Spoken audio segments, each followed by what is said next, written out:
সকলোলৈ নমস্কাৰ মৰমৰ ছাত্ৰ-ছাত্ৰীসকল এয়া অন্য দিনৰ দৰে তোমালোকৰ সন্মুখত মই পুনৰ হাজিৰ হলোহি আজিৰ এই ভিডিঅ'টো আৰম্ভ কৰাৰ আগতে তোমালোকক মই এটা সৰু কথা ক'ব বিচাৰিছোঁ মই প্ৰভাইড কৰা এই ভিডিঅ'সমূহ চাই তোমালোকে কেনে পাইছা অকনমান প্ৰতিক্ৰিয়া তোমালোকে মোক দেখুৱাবাচোন এই ভিডিঅ'ৰ কমেন্ট সেকশনত তোমালোকে কিবা বুজি পোৱাত অসুবিধা পাইছা নেকি বা কিবা জানিবলগীয়া আছে নেকি বা বিভিন্ন ধৰণৰ প্ৰশ্ন তোমালোকৰ থাকিব পাৰে যদি কিবা থাকে তেনেহলে তোমালোকে এই ভিডিঅ'ৰ কমেন্ট সেকশনত জনালে মই ভাল পাম অকনমান তোমালোকৰ পৰা প্ৰতিক্ৰিয়া লাভ কৰিলে মোৰ ভাল লাগিব বাৰু যি কি নহওক আজিৰ এই ভিডিঅ'টোত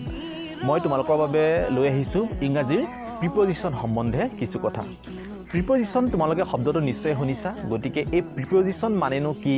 বা ইংৰাজীৰ বাক্যসমূহত এই প্ৰিপজিশনে কেনে ভূমিকা গ্ৰহণ কৰে বা এই প্ৰিপজিশনসমূহ ক'ত কেনেকৈ ব্যৱহাৰ কৰা হয় এই সকলোখিনি কথা খুব কম সময়ৰ ভিতৰত তোমালোকক শিকাবৰ বাবে আজিৰ এই ভিডিঅ'টো মই প্ৰস্তুত কৰিছো আশা কৰিছো তোমালোকে নিশ্চয় আজিৰ এই ভিডিঅ'টো চোৱাৰ পিছত তোমালোকৰ প্ৰিপজিশন সম্বন্ধে যি ধাৰণা আছিল সেই ধাৰণা সম্বন্ধে কিছু জ্ঞান লাভ কৰিবা বুলি মোৰ দৃঢ় বিশ্বাস তেনেহলে হাচোন আজিৰ এই ভিডিঅ'লৈ আমি আগুৱাই যাওঁ প্ৰিপজিশন ইংৰাজীৰ এই প্ৰিপজিশন শব্দটোৰ ইংৰাজীৰ অভিধানিক অসমীয়া অৰ্থ হৈ গ'ল উপসৰ্গ আৰু এই প্ৰিপজিশন ইংৰাজীৰ বাক্যসমূহত নাউন আৰু প্ৰনাউনক বেলেগ শব্দৰ লগত যোগ কৰাত এই প্ৰিপজিশনসমূহ ব্যৱহাৰ কৰা হয় ইয়াত নাউন আৰু প্ৰনাউনৰ কথা আহিছে অলৰেডি মই নাউন আৰু প্ৰনাউনৰ ওপৰত ভিডিঅ' বনাই থৈছো যদি তোমালোকে সেই ভিডিঅ' দুটা চোৱা নাই তোমালোকে চাই ল'বা তেতিয়া সহজে বুজি পাবা এই প্ৰিপজিশনক কেইবাটাও ভাগত ভাগ কৰিব পাৰি যেনে প্ৰিপজিশনছ অফ টাইম যেনে সময়ৰ প্ৰিপজিশন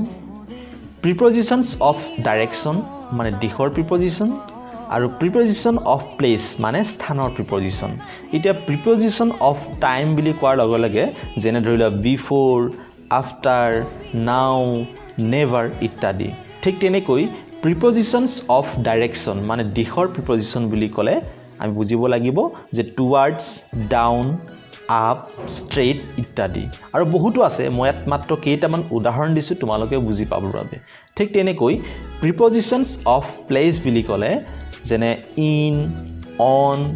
আণ্ডাৰ বিটুইন এৰাউণ্ড ইত্যাদি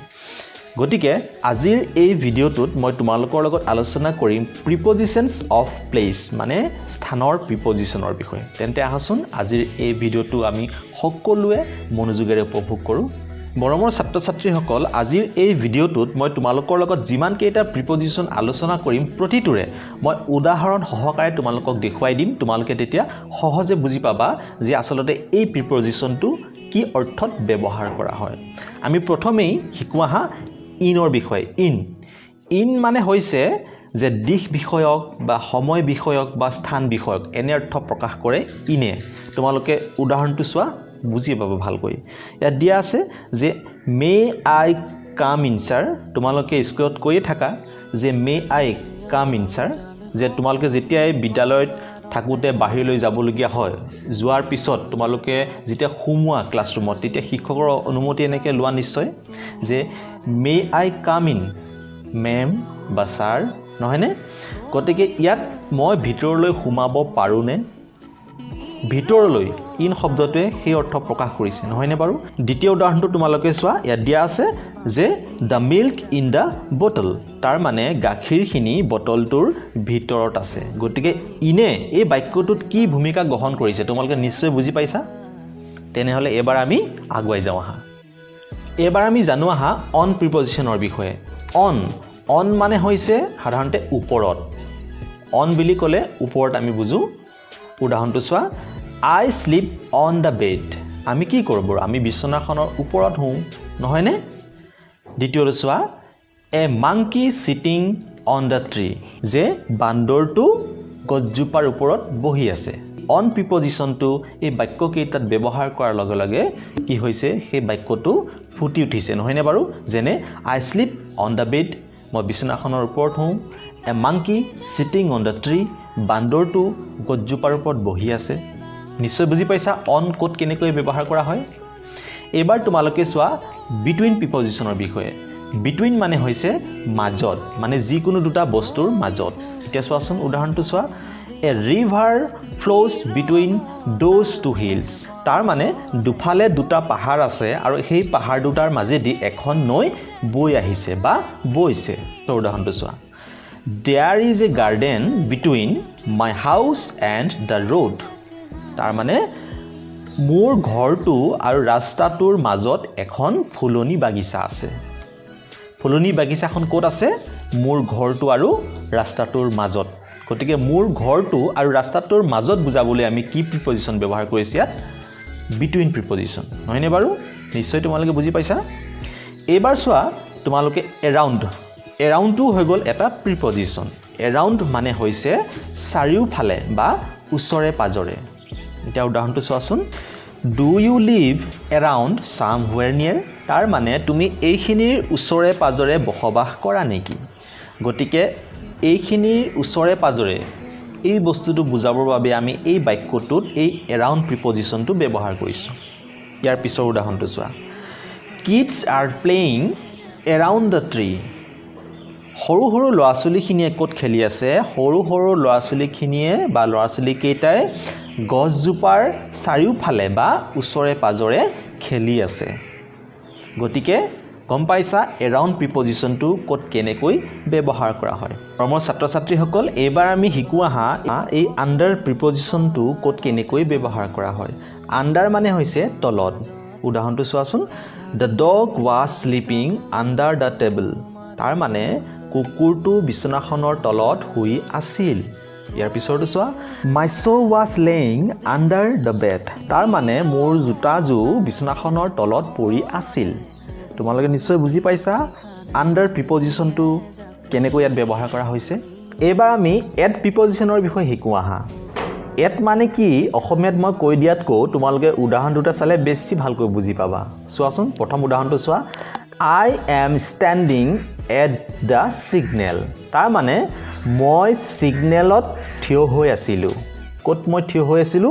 মই সিগনেলত থিয় হৈ আছিলো তাৰ পিছৰটো চোৱা she is standing at the door তাই দুৱাৰ দলিত বা দৰজাখনত থিয় হৈ আছিল গতিকে এট শব্দটোৱে ইয়াত কি বুজাব বিচাৰিছে তোমালোকে নিশ্চয় বুজি পাইছা অন্যহাতে beside মানে হৈছে কাষত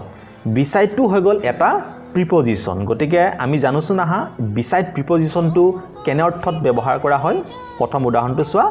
I live beside the Hanuman temple তাৰ মানে মই হনুমান মন্দিৰৰ কাষত থাকো বা মই হনুমান মন্দিৰৰ কাষত বসবাস কৰো মানে তাতেই মোৰ ঘৰ তাৰ পিছৰ উদাহৰণটো চোৱা they both were standing beside each other তেওঁলোক দুইজনে এজনে আনজনৰ ওচৰত থিয় হৈ আছিল গতিকে এই দুইটা বাক্যতে beside প্ৰিপজিশ্যনটো কেনেকৈ ব্যৱহাৰ কৰা হৈছে বা এই প্ৰিপজিশ্যনটো ব্যৱহাৰ কৰাৰ লগে লগে সেই বাক্যটোৱে কি বুজাব বিচাৰিছে তোমালোকে নিশ্চয় ধৰিব পাৰিছা এবাৰ আমি চাওঁ আহা ইন দ্য মিডল প্ৰিপজিশ্যনটো ক'ত কেনেকৈ ব্যৱহাৰ কৰা হয় ইন দ্য মিডল মানে হৈছে মাজত বা মাজভাগত উদাহৰণটো চোৱাচোন The traffic police was standing in the middle of the road তাৰ মানে ট্ৰেফিক পুলিচজনে ৰাস্তাটোৰ সোঁমাজত বা মাজভাগত থিয় হৈ আছিল মোৰ ছাত্ৰ ছাত্ৰীসকল দুটা তিনিটাকৈ উদাহৰণ দিলে ভিডিঅ'টো বেছি দীঘলীয়া হৈ যোৱাৰ বাবে মই এটাই উদাহৰণ দিছোঁ পিছৰখিনি এটা উদাহৰণ দিছোঁ তোমালোকে মন দিবা হওক এবাৰ আমি জানো আহা ইন ফ্ৰণ্ট প্ৰিপজিশ্যনটো ক'ত কেনেকৈ ব্যৱহাৰ কৰা হয় ইন ফ্ৰণ্ট মানে হৈছে সন্মুখত Come here and standing in front of me তুমি ইয়ালৈ আহা আৰু আহি মোৰ সন্মুখত তুমি থিয় হোৱা গতিকে এই বাক্যটোত ইন ফ্ৰণ্ট শব্দটোৱে সন্মুখত বুজাইছে আৰু খুব সুন্দৰভাৱে এই ইন ফ্ৰণ্ট প্ৰিপজিশ্যনটো এই বাক্যটোত ব্যৱহাৰ কৰা হৈছে গতিকে তোমালোকে বুজিবৰ বাবে এটা উদাহৰণেই যথেষ্ট তোমালোকে আৰু উদাহৰণ নিজে নিজে বনাই প্ৰেক্টিছ কৰিবা এবাৰ আমি অন্য এটা প্ৰিপজিশ্যন শিকো আহা ইয়াত দিয়া আছে তোমালোকে চোৱাচোন বিহাইণ্ড মানে হৈছে পিছফালে he is hiding behind the car মানে তেওঁ গাড়ীখনৰ পিছফালে লুকাই আছে গতিকে এই বাক্যটোত বিহাইণ্ড শব্দটোৱে পিছফালে বুজাইছে আৰু এই প্ৰিপজিশ্যনটো ব্যৱহাৰ কৰি খুব সুন্দৰভাৱে এই বাক্যটো ৰচনা কৰা হৈছে এইবাৰ তোমালোকে চোৱা এই এহেড প্ৰিপজিশ্যনটো ক'ত কেনেকৈ ব্যৱহাৰ কৰা হয় এহেড মানে হৈছে আগলৈ you go ahead, I will be right behind you. তাৰ মানে তুমি আগলৈ যোৱা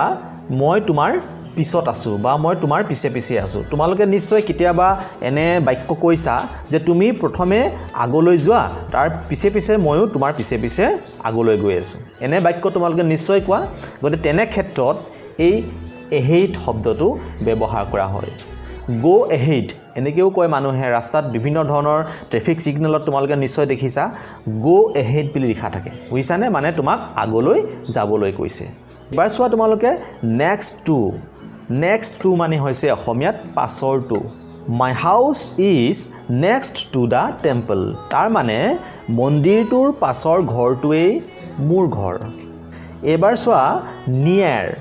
near মানে হৈছে ওচৰত